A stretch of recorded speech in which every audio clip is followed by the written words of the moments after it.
Bendiciones, que la paz de Dios esté con cada uno de ustedes. Me ha sido necesario grabar este tipo de videos con este tipo de contenidos a causa de toda la revuelta que está pasando en las redes sociales. Yo creo que tomar esta iniciativa de tratar de explicar ciertas cosas que la gente se pregunta va a ser de bendición para muchos cibernautas, para muchos oyentes y que miran este tipo de contenido y que están viendo todo lo que está pasando en las redes. La pregunta sería, ¿por qué Dios en el Antiguo Testamento tenía las cualidades de un Dios malo y en el Nuevo Testamento un Dios de amor? Usualmente esa pregunta veo que muchos inconversos e incluso cristianos se la hacen. Pero Dios dice que mate en el Antiguo Testamento y luego dice no matarás. O Dios en el Antiguo Testamento le decía a David, mata porque yo estoy contigo. Y luego en el Nuevo Testamento con Jesús todo era diferente. Son preguntas que frecuentemente la gente se hace porque no entiende cómo funciona la palabra. La Biblia está escrita de manera circunstancial. Hay gente que la lee de manera literal y cuando la lee de manera literal lo que hace es que crea doctrinas de acuerdo a lo que lee.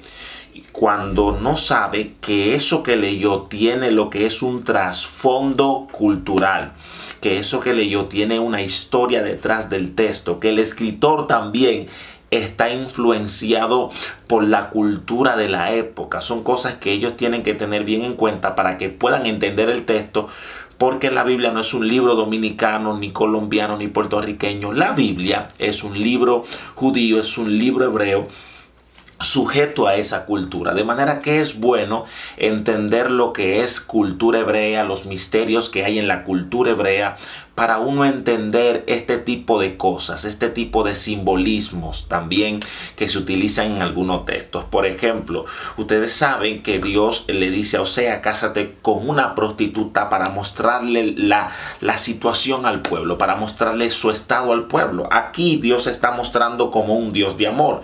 Se está mostrando como ese esposo que quiere a su esposa, pero no puede pasar por alto su conducta inadecuada. Por eso es necesario que el pueblo entienda esta situación. Entonces Dios utilizaba este tipo de actos proféticos. También cuando Jonás le pregunta a Dios, le pelea a Dios, pero ¿para qué me enviaste a Nínive si tú como quiera lo ibas a perdonar, como quiera le ibas a dar una segunda oportunidad?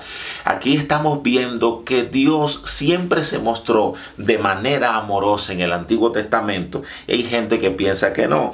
En Éxodo 34:6 también con Moisés describe a Dios como un Dios grande en misericordia, como un Dios tardo para la ira. Entonces aquí tenemos que entender esta parte, porque cuando usted lee la Biblia en el Antiguo Testamento, usted se da cuenta que esta es la historia de un Dios amoroso y un pueblo cabezón. Es la historia de un Dios grande en misericordia y un pueblo alto en desobediencia. Porque vemos que el pueblo siempre se desvía de los caminos de Dios. Siempre toma un camino incorrecto y Dios le manda a un profeta. Cuando el pueblo se desenfoca, Dios le manda a un profeta. Pero al transcurrir el tiempo, cae ese profeta o termina la era de ese profeta y Dios viene y levanta a otros profetas. Cuando se acaba la era de los profetas, le manda jueces, le manda gente como Gedeón, le manda gente como Sansón, le manda gente como Elías, le manda gente como Eliseo. O sea, en el Antiguo Testamento, siempre hubo voz profética, siempre hubo un mandato de Dios, siempre hubo un llamado al arrepentimiento, dando a entender la revelación de Dios como un Dios de amor, pero que no tolera el pecado. En el Nuevo Testamento, que es el pacto de la gracia, donde se ve a Cristo, que es una manifestación de Dios, porque tenemos que entender algo. Dios en esencia se presenta en el Antiguo Testamento como un Dios poderoso en esencia, pero en el Nuevo Testamento se presenta a través de su Hijo como una manifestación de amor. Cuando Cristo muere y va al cielo, entonces nos deja el Espíritu Santo, donde Dios se presenta como una manifestación de poder, de misericordia, misericordia y de amor. Por eso es que no contriste al Espíritu Santo, porque esa es una parte muy sensible donde se muestra la parte sensible de Dios. Algunos eruditos han hablado que el Espíritu Santo es la manifestación femenina de Dios, porque al no encontrar palabras para expresar lo tan sensible que es, lo han introducido en este término. Pero para que entiendan esto, Dios es un Dios que no ha tenido parámetros. Dios es un Dios que no ha tenido definición única y exclusiva. Dios va más allá de nuestros estereotipos. Hay gente que se vive preguntando cosas. Claro, la mayoría de las dudas vienen por los errores de transliteración, por los errores de traducción, la gente que tomó la Biblia y la involucró a su cultura, la involucró a su conveniencia y a su situación. Hubieron algunos problemas, pero aún así, escuchen esto porque aquí radica el mensaje de este video. Aún así, a pesar de los errores de contradictorios que tiene la Biblia de textos, aún así, a pesar de esos pequeños errores, la Biblia es el libro que más personas ha cambiado. La Biblia es el libro que más vida ha transformado. La palabra de Dios nunca pasará. Todo esto que estamos viendo pasará, pero su palabra no pasará. Yo estaba metido en Capotillo y porque me predicaron con una Biblia Reina Valera 1960, que la ven como la peor de las Biblias, pero con esa Biblia fue que se me predicó y yo me convertí. Más adelante tuve acceso a otras Biblias que quizás tenían menos errores, algo más acercado a la original, porque no existe una original. El que te dice tengo la original te está vendiendo sueños, como decimos en el buen dominicano. Con esa Biblia yo me convertí. Con esa Reina Valera 1960 a mí se me predicó y Dios me cambió la vida hasta el sol de hoy. Vivía una vida desenfrenada, pero Cristo entró en escena y me transformó por completo. ¿Cómo yo voy a criticar algo que Dios utilizó para cambiarme a mí? ¿Cómo llegará el evangelio a los barrios, a las naciones, a las junglas, a las aldeas de África y del Medio Oriente y de tantos lugares? ¿Cómo llegará la palabra de Dios si no estamos creyendo en esta que nos ha llegado a nosotros?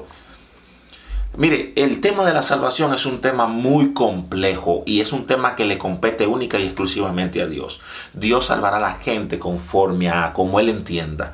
Pero a mí me llegó el mensaje de salvación, de buena noticia a través de esa Biblia. Yo no puedo criticarla, porque esa Biblia está cambiando personas.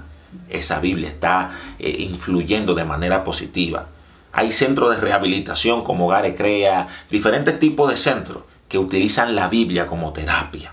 Parece ser que algo tiene ese libro al que ustedes tanto critican, al que ustedes tanto murmuran para parecer profundo. Ah, no, yo leo la Biblia tal. Ok, tú lees la Biblia tal, pero no es la Biblia que tú lees, es el mensaje que tú extraes de ella, es el mensaje que tú crees, es el mensaje que tú pones en práctica, donde está lo poderoso.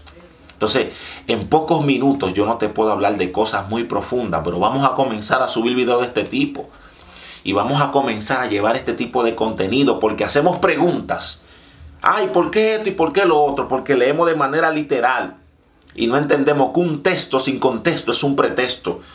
Y utilizamos pretexto para crear división en las masas y confusión en los oyentes.